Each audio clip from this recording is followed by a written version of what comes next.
Knowledge is eternal, and it is only love and the knowledge that we acquire in this life that we take with us into the next. I want everyone to know that I mourn with all of you. I am sorry for your pain. Losing those close to you is painful, and I acknowledge all of the pain, and I do empathize. I feel it too. Heaven is a very busy and happy place where everyone is engaged in projects that they love to do. That includes Joshua, that includes Tylee, that includes Tammy, that includes Charles. No one there, none of these people are seeking revenge or justice. So although we miss our loved ones, and I do too, I assure you that they are busy and happy and peaceful. Those words, spoken with absolute conviction, a mother claiming her children are busy and happy in heaven, a woman expressing empathy for pain while showing none of her own guilt. But here's what Lori Vallow Daybell didn't say, that she put them there. That JJ and Tylee didn't pass peacefully in their sleep, they were murdered, their bodies buried in shallow graves, while she danced on a Hawaiian beach. That knowledge is eternal became her justification for unspeakable evil. In April 2023, a Boise courtroom became ground zero for a question that still haunts us. How does a mother speak of love while standing trial for killing her own children? Behind Lori's serene words lies a trail of bodies, a twisted religious belief system, and a conspiracy so dark it defies comprehension. This trial isn't just about murder, it's about how faith can become a weapon, how prophecy can justify atrocity, how someone can speak of heaven while creating hell on earth. Before we dive in, ask yourself, what allows a person to commit murder and still believe they're righteous?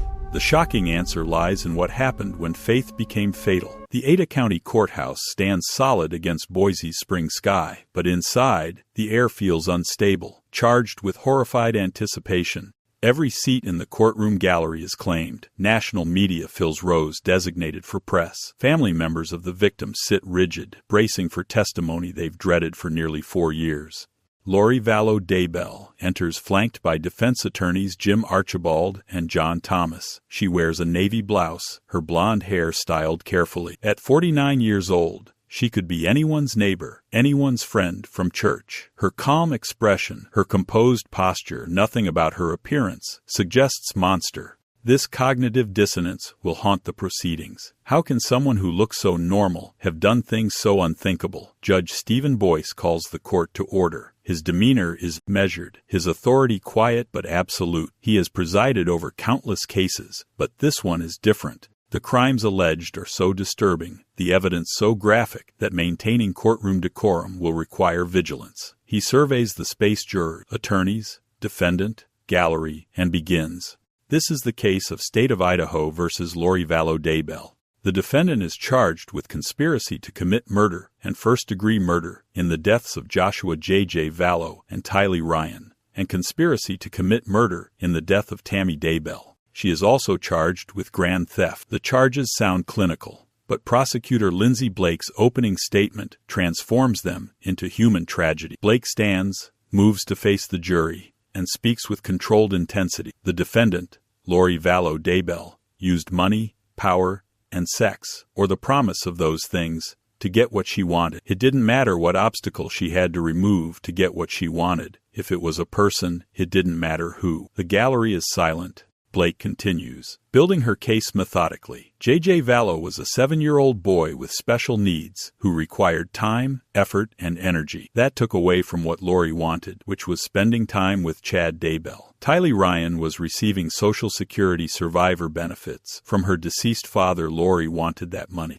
And Tammy Daybell had a life insurance policy with Chad as beneficiary. Lori wanted those things. Blake describes how Lori and Chad Daybell called themselves James and Elena, portraying themselves as religious figures with special spiritual powers. They created a system for rating people as light or dark, determining whether individuals had made contracts with God or Satan. When someone was deemed dark, Lori and Chad would perform castings prayer ceremonies meant to drive out evil spirits. The defendant used casting that involved prayer and energy work, Blake explains. Often this casting didn't work, and the beliefs evolved to zombies.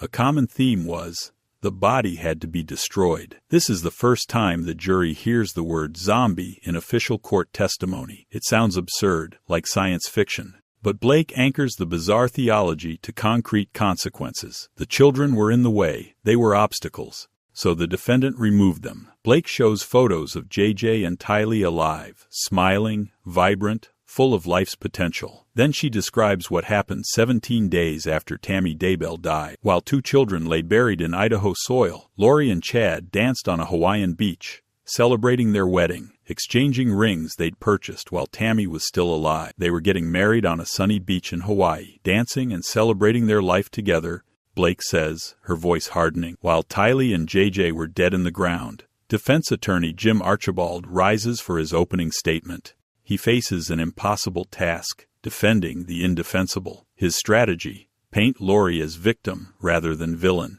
manipulated by Chad's charismatic delusions. Lori Vallow was a devoted mother who loved her children and loved Jesus, Archibald begins. But everything changed when she met Chad Daybell. Is Lori a leader or a follower? She so desperately wants to be a leader, but she is following Chad. Archibald portrays Chad as the puppet master, Lori as the pup. He emphasizes her interest in end-times prophecy as mainstream religious curiosity, not dangerous extremism. Some people could care less about biblical prophecies. Some people care a lot about it. Thankfully, in this country, we get the freedom to choose, he says. Then he challenges the prosecution's case on technical grounds. Did she kill, or did she assist, or did she encourage, or did she command? They aren't sure what happened, but they want you to be sure. Archibald will not call witnesses. His case rests entirely on creating reasonable doubt from the prosecution's evidence. It's a thin strategy, but it's all he has. To comprehend these murders, the jury and the world watching must understand the theology that justified them. This isn't simple religious faith gone slightly wrong. This is a complete reconstruction of reality, where murder becomes mercy and killing becomes salvation. Chad Daybell was a self-published author of apocalyptic fiction, books depicting end-time scenarios where faithful believers survived planetary catastrophes while sinners perished. But Chad claimed his novels weren't fiction. They were prophetic visions he'd received from God. He believed he possessed spiritual gifts that allowed him to see people's light or dark ratings, to discern whether souls had made pre-mortal contracts with God or Satan. In October 2018, Chad sent Lori an email titled "Family History Documents You Requested." Attached was a detailed rubric, rating her family members on a scale of light to dark. The system worked like this: light spirits, L, people who made contracts with Jesus Christ before coming to earth; dark spirits, number dark, people who made contracts with Satan, numerical ratings. Scale from 1 to 5, with higher numbers indicating greater commitment. The pivotal threshold: anyone rated 4.1 or higher had made permanent covenants to their side and rarely switched sides. Lori herself was rated 4.3 liters, a highly exalted light being. Her brother Alex Cox was 2 liters. But critically, Tylee Ryan 4.1 D, dark spirit. Charles Vallow 3 liters initially, but would later be declared possessed. J.J. Vallow 4.2 liters initially, but would later be declared possessed. This wasn't abstract theology. This was a hit list. The belief system evolved. Chad taught that when someone died, there was a 2-minute window where a demon could take over the body, pushing the original spirit into limbo. When this happened, the person became a zombie, a body inhabited by an evil entity with the original soul trapped, suffering. According to this twisted logic, killing a zombie wasn't murder, it was liberation. You were freeing the trapped soul and destroying the demonic entity. You were doing God's work. Melanie Gibb, Lori's former best friend, would later testify about how this doctrine developed. They believed that once a person became a zombie, the only way to release the trapped spirit was to kill the body. She explained. It was presented as an act of mercy. Before resorting to murder, the group practiced castings, prayer ceremonies, aimed at driving out evil spirits. Gibb participated in these early on, believing they were harmless Christian prayers. It felt very unusual, but it was very innocent to me, she testified. I didn't understand that it would evolve into violence. The castings followed a pattern. 1. Identify someone as dark or possessed. 2. Gather the group, sometimes up to 10 people. 3. Perform prayers and energy work to cast out the spirit. 4. Wait to see if the casting worked. If the casting failed, if the person didn't die or change behavior, it meant the demon was too powerful. The next step was elimination. Lori and Chad believed they were part of the 144,000 righteous people referenced in the book of Revelation who would usher in Christ's second coming. They were leaders of this group, translated beings with special powers and divine missions. They believed they had been married in previous lives and that their reunion was prophetically ordained. This belief gave them permission for anything. As exalted beings, they believed they couldn't be held accountable for earthly action. Lori's friend Zulema Pastnis testified that Lori would slam her hand on the counter when challenged and declare, "Doesn't count for me." Understanding the belief system reveals how it turned deadly. The first victim was Charles Vallow, Lori's fourth husband and JJ's adoptive father. In early 2019, Chad told Lori that Charles had been taken over by an evil spirit named Ned. Other documents reference spirits named Garrett and Hiplos. Charles wasn't Charles anymore. He was a demon wearing Charles's face. Lori and her group performed multiple castings on Charles. They prayed for the demon to leave. Each time, Chad would report temporary success, but then a more powerful demon would return. The castings failed. The next step became inevitable, but Charles saw what was happening. In February 2019, he filed for divorce. In court documents and emails to mental health professionals, he wrote desperate warning. Lori believes she is a god assigned to carry out the work of the 144,000 at Christ's second coming in July 2020. She believes she has the ability to see if people are dark or light. She threatened to murder me and said that I was not going to continue to exist. She is not safe. Charles tried to have Lori committed for psychiatric evaluation. She evaded him. He reached out to Chad Daybell's wife Tammy, warning her that their spouses were having an affair. Tammy didn't believe him. On July 11, 2019, Charles went to Lori's Chandler, Arizona home to pick up JJ for school. An argument erupted. Alex Cox, Lori's brother and devoted follower, shot Charles twice. Charles died at the scene. Cox claimed self-defense. Police investigated but found the claim legally defensible. No charges were filed. After the shooting, Zulema Pastines, Alex Cox's wife, testified that she went to Lori's house. Lori seemed quiet, perhaps a little somber, but not grief-stricken. When Pastines asked Alex if he was okay, Alex asked why she would ask that. "Because you shot somebody," she said. Alex's response chilled her. He was a zombie. Alex later told others he didn't feel bad because I killed a zombie. He had completely internalized the belief system. His sister's word was law. Chad's teachings were gospel. If they said Charles was a zombie, then killing him was righteous. Lori collected $400,000 in life insurance from Charles's death. The first obstacle was removed. The financial reward confirmed the rightness of the path. In September 2019, Lori moved from Arizona to Rexburg, Idaho, with Tylee and JJ. Alex Cox moved there too. The relocation had one purpose: proximity to Chad Daybell, who lived in nearby Salem, Idaho with his wife Tammy. The affair between Lori and Chad had become all-consuming.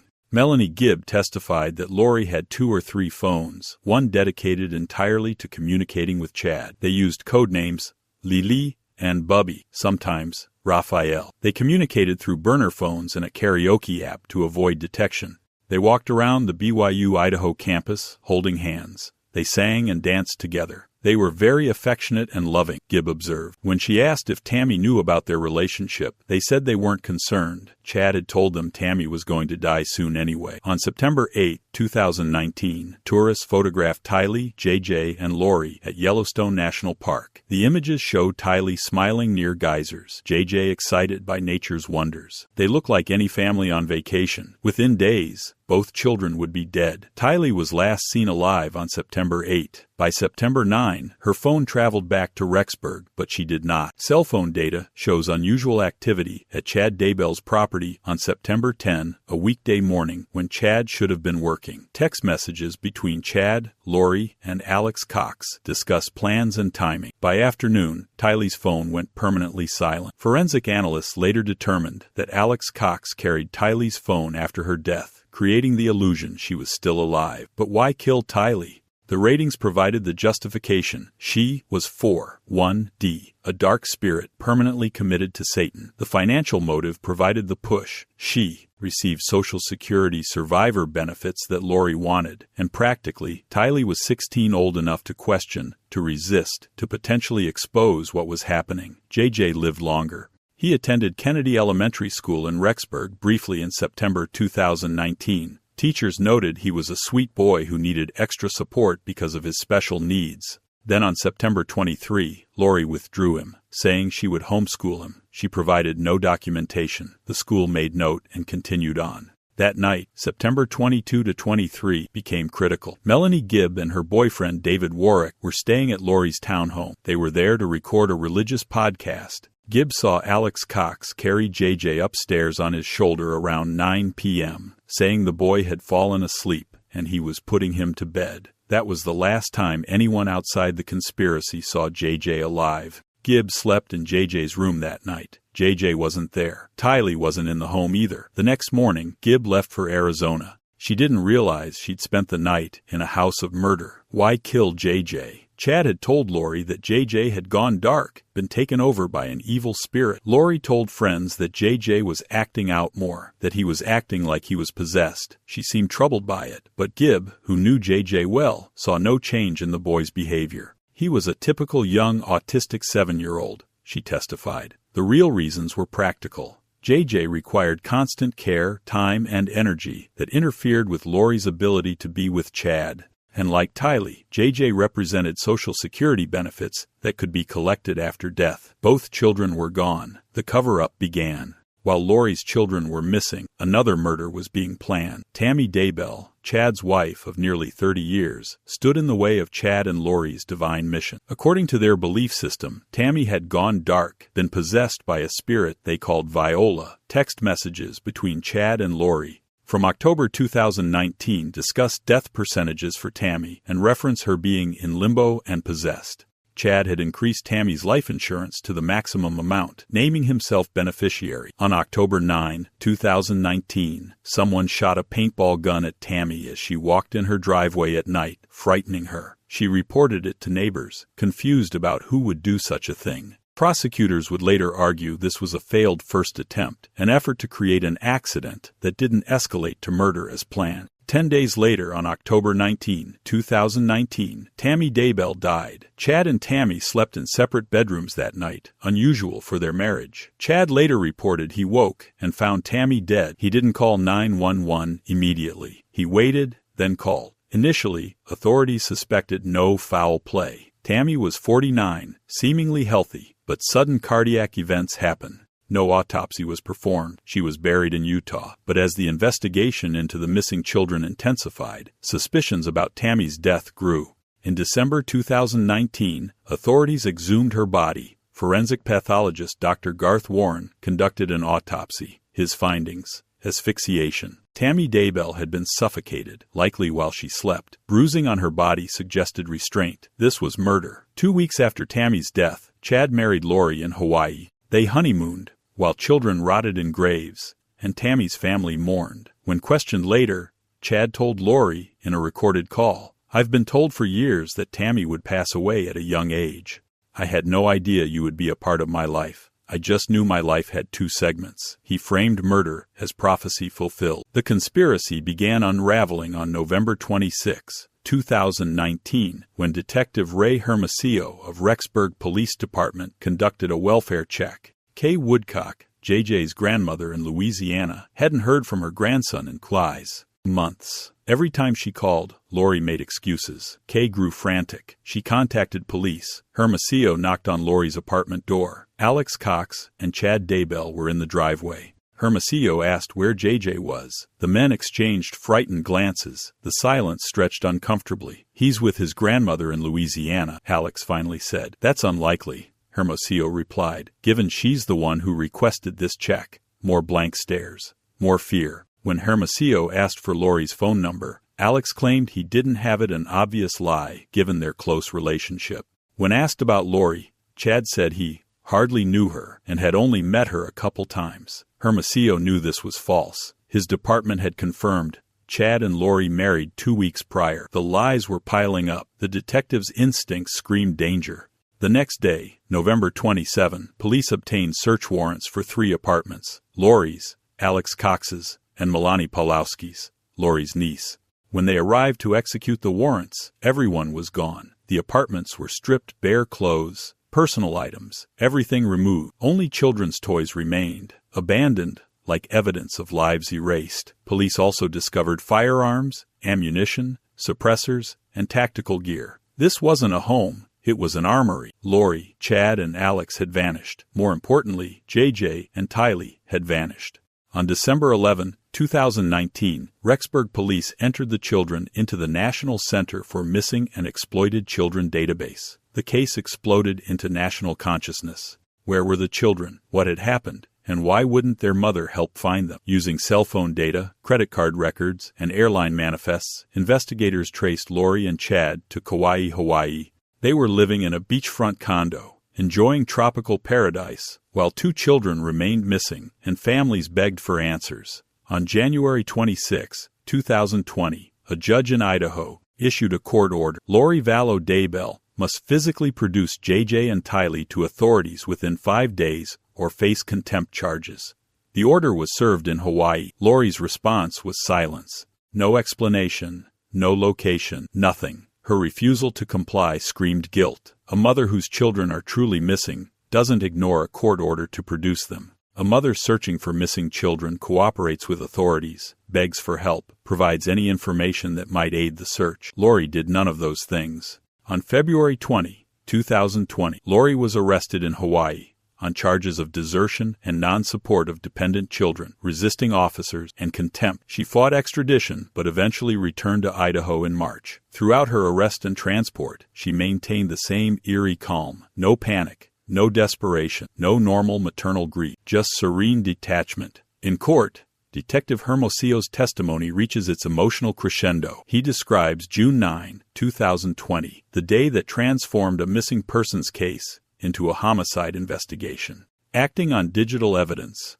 ground-penetrating radar readings, and cadaver dog alerts, police obtained a search warrant for Chad Daybell's property in Salem, Idaho. Multiple agencies converged: FBI, Idaho State Police, Fremont County Sheriff's Office, Rexburg Police. They knew what they might find. They hoped they were wrong. They weren't. Under a tree in Chad's backyard, investigators found disturbed soil. They began careful excavation. Plastic emerged first, black trash bags wrapped tight, then more layers, duct tape binding the bundle, more plastic, and finally, J.J. Vallow's small body. Hermosillo's voice falters as he describes the scene to the jury. The 7-year-old boy was wrapped in multiple layers of plastic bag. Duct tape covered his mouth. His arms were bound. The burial suggested panic and haste, but also calculated concealment. This wasn't an accident discovered and hidden. This was murder planned and executed. I was able to recognize that same little boy lying on the table to be J.J. Vallow,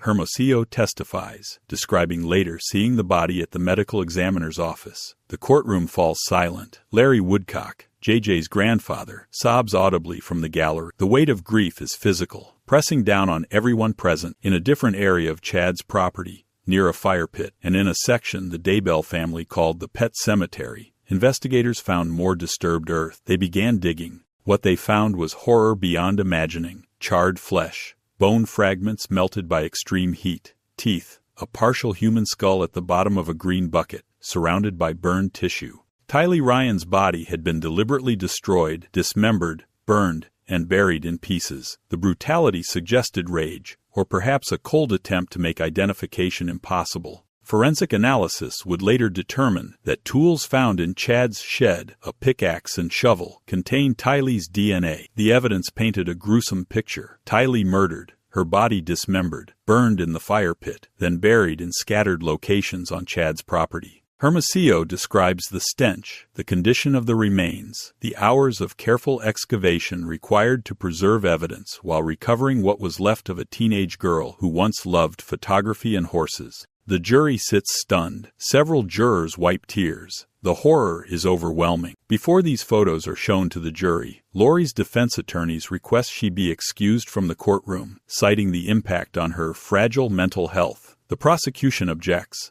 Judge Boyce rules. Her presence can and should be required to ensure her due process rights and a fair trial. Lori must stay. She must watch. As the graphic photos are displayed images of her children's remains, Lori does not look at the screens. She stares forward, expression blank, as if the decomposed bodies of JJ and Tylee are no more significant to her than weather reports. Her detachment becomes its own kind of evidence. Following Hermosillo's devastating testimony, prosecutors call forensic analysts who reconstruct the timeline of death using digital breadcrumbs the conspirators left behind. Every phone constantly communicates with nearby cell tower, creating a log of its location. Every text message contains metadata, timestamps, sender information, recipient details. Every GPS device tracks movement. The conspirators tried to hide their actions, but technology betrayed them. Analysts testify that on September 9, 2019, the day after Yellowstone, unusual activity occurred at Chad Daybell's property. Multiple phones were present: Chad's, Lori's, Alex Cox's. Text messages discuss plans, timing, logistics, coded language about removing obstacles and completing missions. Tylee's phone, which had been active all day September 8, stopped transmitting after September 9, but location data shows Alex Cox carrying a phone registered to Tylee for days afterward, creating the illusion she was still alive. Similarly, on September 22-23, 2019, the last time JJ was seen alive, cell tower data places Chad, Lori, and Alex in specific locations at specific times. Chad's phone shows him at his property during hours consistent with burial. Alex's phone shows movement between Lori's apartment and Chad's property. The digital evidence creates a minute-by-minute account. Based on cell tower pings, GPS coordinates, and message timestamps, we can establish that Alex Cox, Lori Vallow, and Chad Daybell were in proximity to the burial sites during the timeframes when the children's bodies were concealed. The forensic analyst testifies. Prosecutors read aloud text exchanges between Chad and Lori that reveal their belief system in action. The messages are coded but chilling. October 2018, Lori to Chad: "Please ask the Lord to take them." Days later, Lori: "Do you think there's a perfectly orchestrated plan to take the children?" Chad: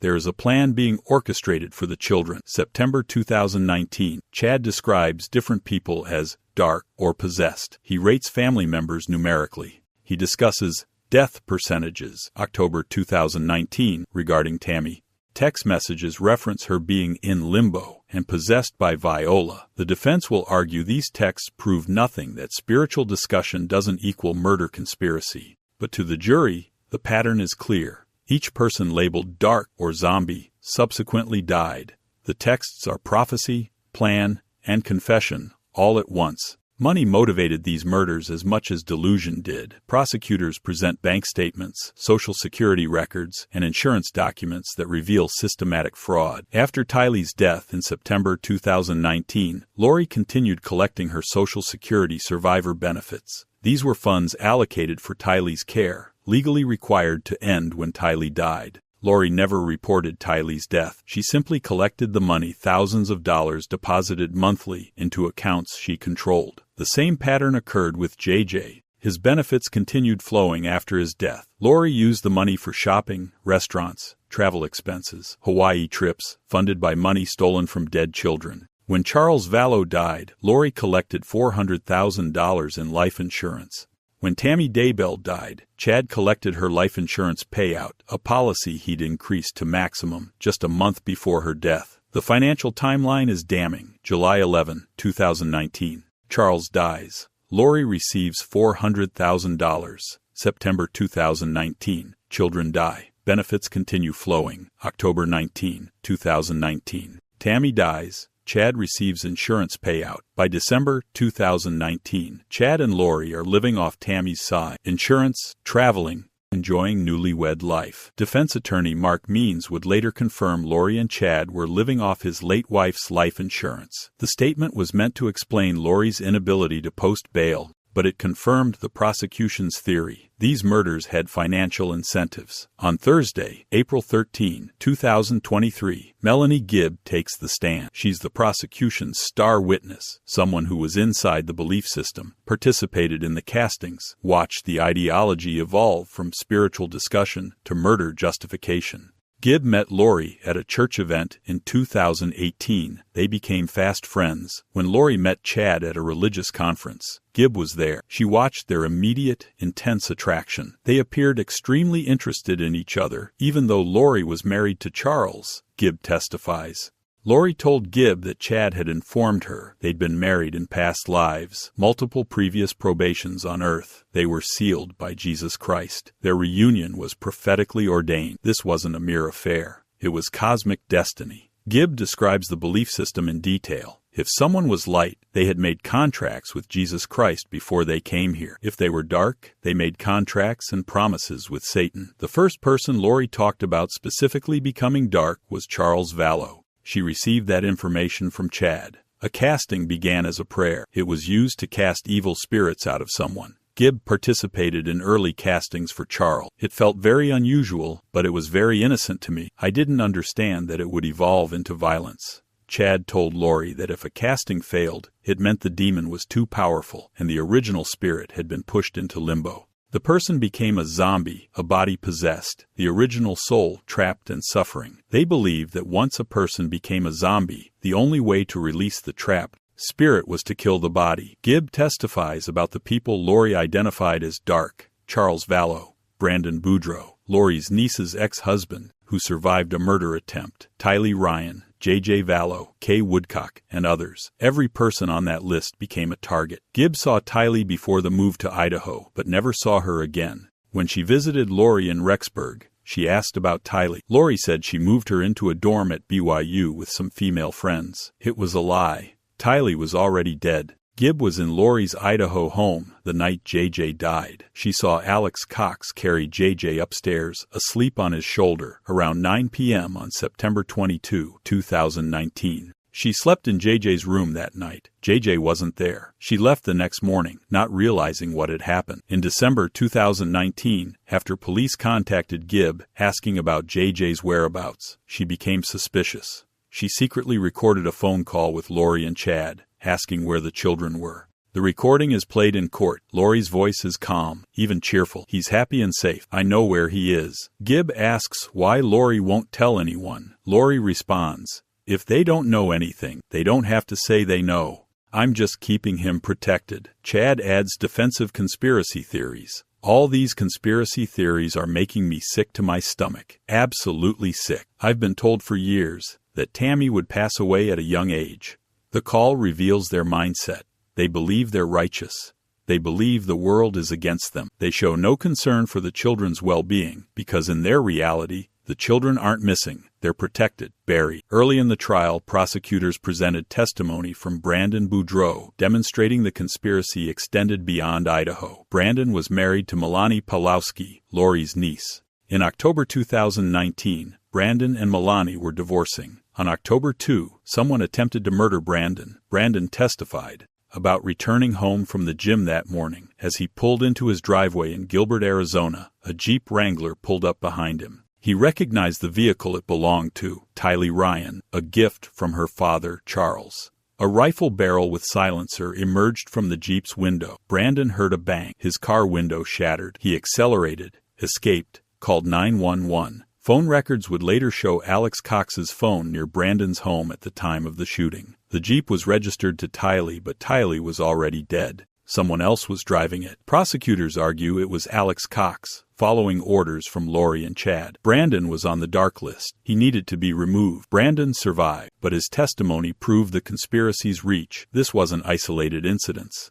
This was a pattern. Identify obstacle, label them dark, eliminate them. Alex Cox died on December 12, 2019, at age 51, from what was ruled bilateral pulmonary thromboembolism blood clots in both lungs. The timing was convenient. He was Lori's enforcer. present at every critical juncture. Charles's shooting, Tylee's disappearance, JJ's last night alive, Brandon's attempted murder. Phone records place Alex at all the crime scenes. GPS data tracks his movements. Text messages show coordination with Lori and Chad. Alex was the executioner, but he died before facing charges. His wife, Zulema Pastenis, testified that Alex 100% believed Chad's teaching. When she asked if he felt bad about shooting Charles, Alex responded, "He was a zombie." Alex told her that if he ever became a zombie himself, to just shoot me in the face. Was Alex's death natural? Prosecutors couldn't charge murder. The medical examiner found no evidence of foul play, but the timing raised questions.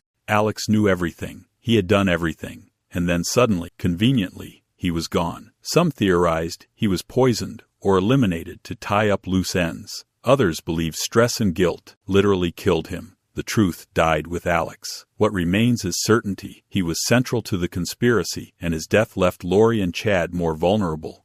While public attention focused on the children, prosecutors carefully built their case around Tammy Daybell's murder. She was 49, a librarian and educator, mother to 5 adult children, married to Chad for nearly 30 years. She died October 19, 2019, allegedly in her sleep. But the evidence told a different story. Days before her death, someone shot paintballs at Tammy as she walked in the dark. She reported it to neighbors, frightened and confused.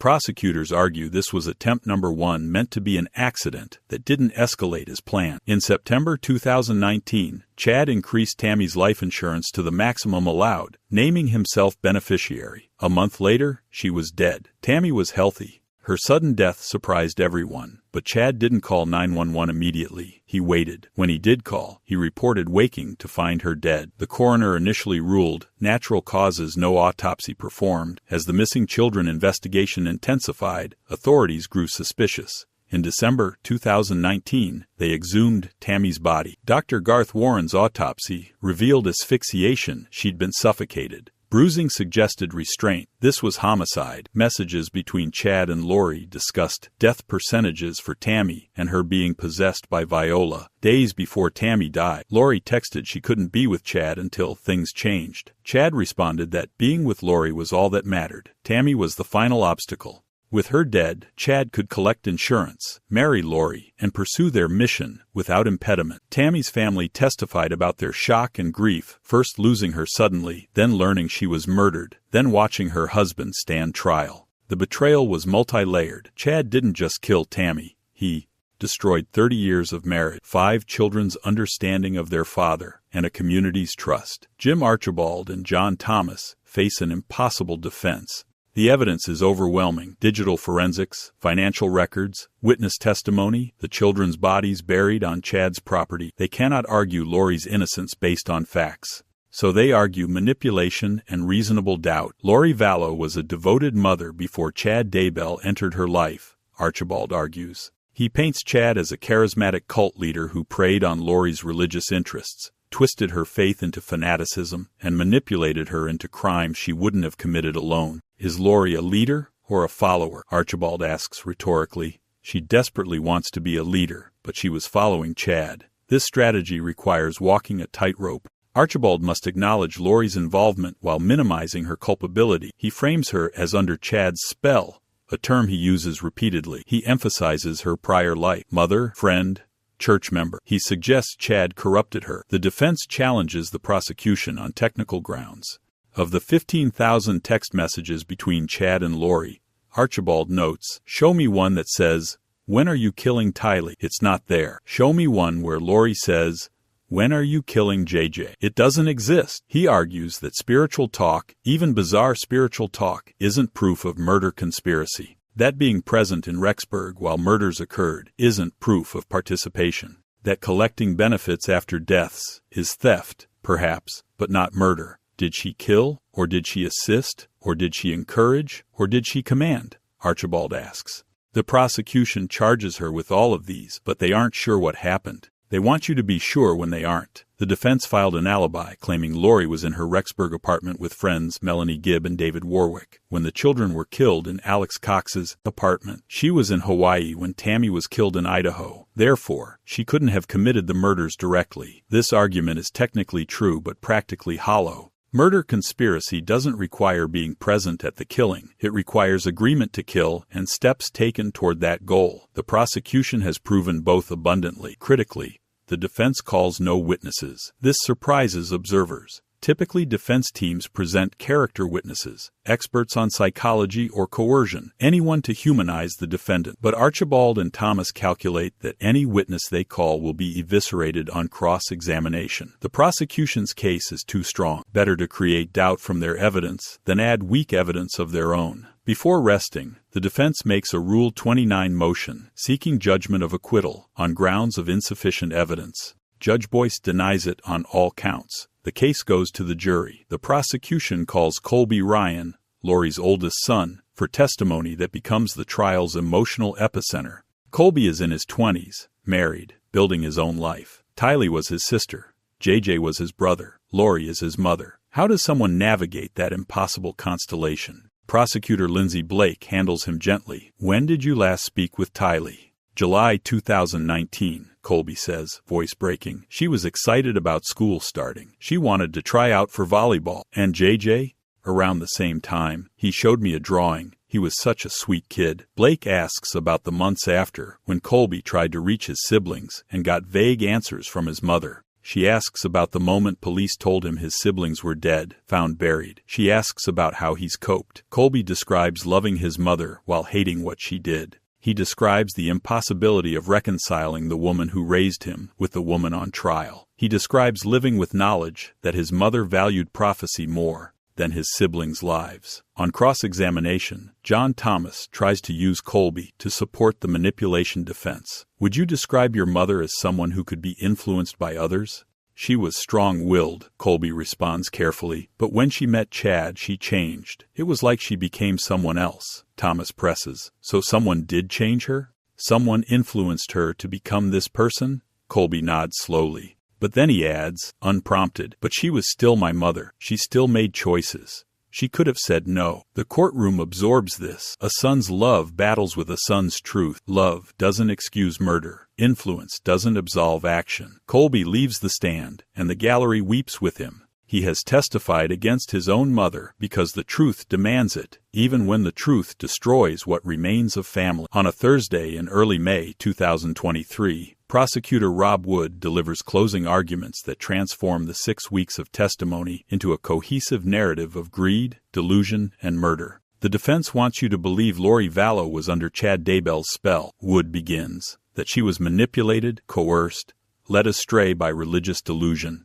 But let me be clear. It does not matter what they believed. It matters what they did. He pauses, letting that principle settle. They can believe whatever they want. But when it's murder, that's different. Wood methodically reviews the timeline. Each death brought financial gain. Each death cleared an obstacle. Each death was preceded by the victim being labeled dark or zombie. The pattern is unmistakable. He displays the text messages again. Please ask the Lord to take them. A perfectly orchestrated plan for the children. These aren't the words of a helpless victim. These are the words of a co-conspirator. The defendant used money, power, and sex to get what she wanted. Wood states, she wanted Chad Daybell. She wanted freedom from parental responsibilities. She wanted money, and she was willing to sacrifice her children to get those things. Wood shows photos of JJ and Tylee alive, smiling, vibrant, full of untapped potential. Then he references, but doesn't show the jury again, the burial photos. They deserved better than this.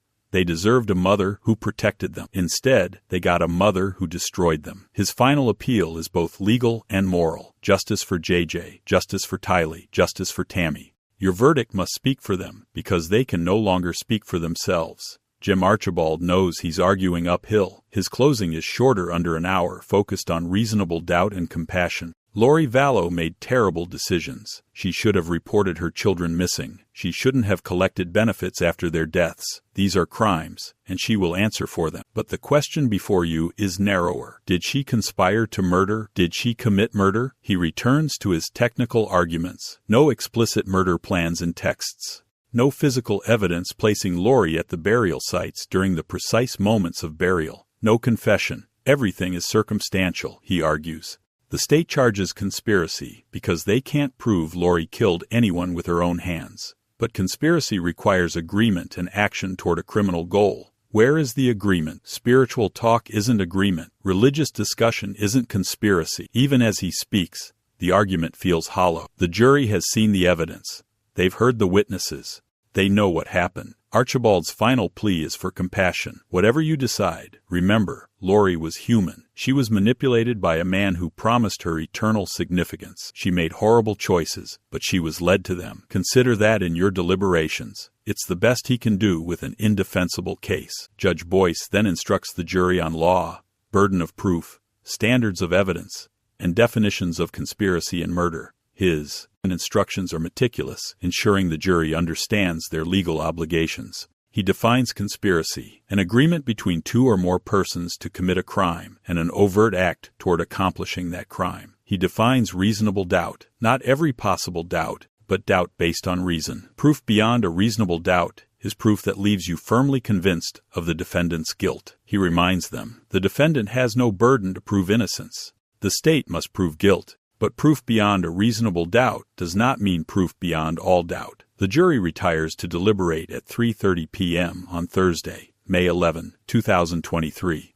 The jury deliberates for 7 hours across 2 days. Inside the jury room, discussions are intense. Evidence is re-examined. Testimony is replayed in memory. The weight of judgment is enormous. 3 deaths, a woman's life, the meaning of justice, all rest on their decision. Jurors request certain exhibits. The text messages between Lori and Chad, the financial records showing benefit fraud, the timeline of phone locations. Each piece is reviewed again, discussed, debated. Gradually, consensus emerges. The evidence is overwhelming. Lori Vallow Daybell is guilty. On Friday, May 12, 2023, at 11:30 a.m., the jury sends word. They've reached a verdict. The courtroom fills rapidly. Media rushes in. Family members take their seats. Larry and Kay Woodcock hold hands, bracing for the moment they've awaited for nearly 4 years. Lori sits between her attorneys, expression neutral. Judge Boyce addresses the packed gallery sternly. I ask that everyone refrain from any loud outbursts when the verdict is read. We will maintain decorum. The jury foreperson hands the verdict form to the bailiff. Judge Boyce reviews it silently, his face revealing nothing. He hands it to the clerk. Will the defendant please rise? Lori stands, hands clasped. Her attorneys stand beside her. The courtroom holds its collective breath. The clerk reads, We, the jury, find the defendant Lori Vallow Daybell guilty of conspiracy to commit first-degree murder in the death of Tylee Ryan. A pause. Then, we the jury find the defendant Lori Vallow Daybell guilty of first-degree murder in the death of Tylee Ryan. More verdicts follow. Guilty of grand theft related to Tylee. Guilty of conspiracy to commit murder of J.J. Vallow. Guilty of first-degree murder of J.J. Vallow. Guilty of grand theft related to J.J. Guilty of conspiracy to commit murder of Tammy Daybell. Guilty of grand theft. Guilty on all counts. Lori shows no reaction, no tears, no collapse, no emotion. She stands motionless as judgment is pronounced, as her life effectively ends. Her attorneys touch her shoulder, whisper words the gallery cannot hear, but Lori's face remains blank, untouched by the verdict that has sealed her fate. Larry Woodcock sobs openly. Kay embraces him. Both weep with relief and continued grief. Justice has been served, but their grandson is still dead. Tylee is still dead. Tammy is still dead. No verdict resurrects the murdered. Judge Boyce thanks the jury, acknowledging the emotional toll of the trial. He notes many jurors are crying. He sets sentencing for approximately 3 months. Court is adjourned. Outside, media swarms. Larry Woodcock speaks, voice thick with emotion. Thank you to the jury for your honest, fair, and righteous verdict. What they went through, what they saw, is mind-boggling. I hope nobody ever has to go through this again. When asked for his message to Lori, he starts singing Willie Nelson. The party's over. It's time to call it a day. His voice cracks. The party is over. The killing spree has ended. Justice has spoken. On July 31, 2023, Lori returns for sentencing. The courtroom fills again. Families, media, observers who have followed every moment of this nightmare. Judge Boyce has reviewed the case thoroughly. He describes seeing disgust on jurors' repson faces during trial. He notes the heinous nature of the crimes: children betrayed by their mother, bodies hidden and destroyed, benefits stolen from the dead. I saw no sign that you feel any remorse, Judge Boyce tells Lori directly. Law enforcement will be haunted by the images of your children's bodies. The jury will be haunted.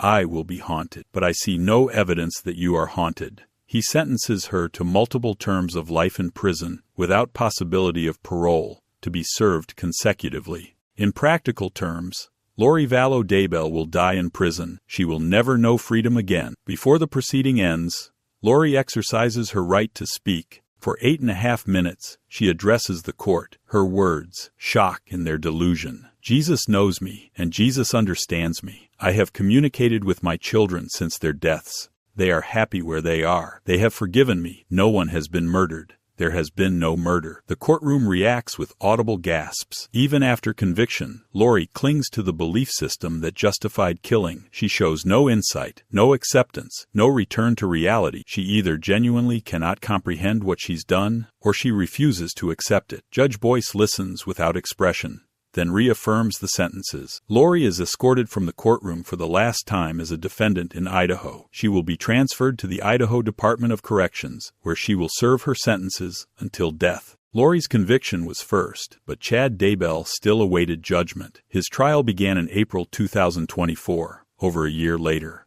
The evidence against him mirrored Lori's case: his property, his texts, his lies, his financial gains from Tammy's death. Chad's defense attorney, John Pryor, argued Alex Cox was the actual killer, that Chad was unaware of the murders. But the jury saw through it. The children were buried on Chad's property. He texted Lori about removing obstacles. He collected insurance from Tammy's death. He married Lori weeks after 3 people died. The evidence was damning. On May 30, 2024, Chad Daybell was convicted of all charges: first-degree murder of Tammy Daybell, first-degree murder of Tylee Ryan, first-degree murder of J.J. Vallow, conspiracy to commit murder for all 3, and insurance fraud. Unlike Lori, Chad faced the death penalty. During the sentencing phase, Chad declined to present any mitigating evidence, no witnesses to speak on his behalf, no explanation for his actions, no apology. His silence was eerie. The jury deliberated. On June 1, 2024, they returned with a unanimous recommendation: death. Judge Boyce confirmed the sentence. Chad Daybell became the 9th inmate on Idaho's death row. Kay Woodcock spoke afterward. Justice has been served, but no sentence brings back JJ, Tylee, or Tammy.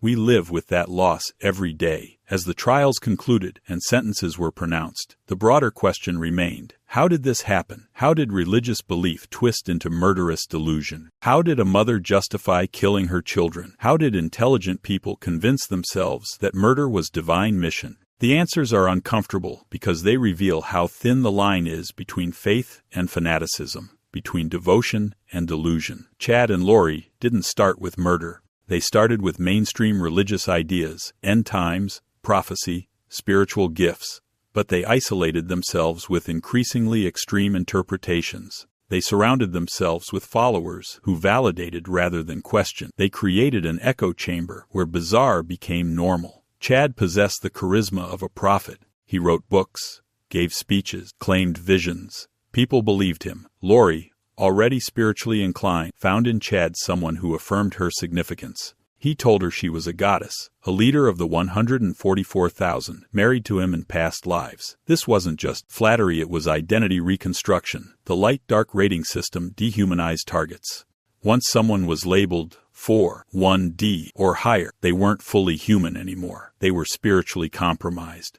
Beyond redemption. The zombie doctrine completed dehumanization. The person you knew was gone, replaced by a demon. Killing them wasn't killing a person, it was destroying a monster and freeing a soul. The belief that exalted beings can't be held accountable gave moral permission. Lori could slam her hand on the counter and declare, "Doesn't count for me," because in their theology, she was beyond earthly law. This is how atrocity happens when people believe they're above moral constraints. While delusion provided justification, money provided motivation. Every death brought financial gain. The belief system made killing possible psychologically, but greed made it desirable practically. The conspiracy required a network. Alex Cox did the killing. Melanie Gibb participated in early castings.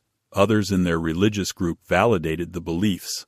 Isolation and validation are powerful. Together, they're deadly. The Vallow Daybell case leaves scars beyond the courtroom. It forces society to grapple with uncomfortable truths. Most religious believers never harm anyone, but some beliefs, when combined with isolation, charismatic leaders, and dehumanizing ideologies, become dangerous. Where is the line? How do we protect religious freedom while preventing religious violence? Chad and Lori attended mainstream churches before spiraling into extremism. Did anyone notice? Did anyone intervene?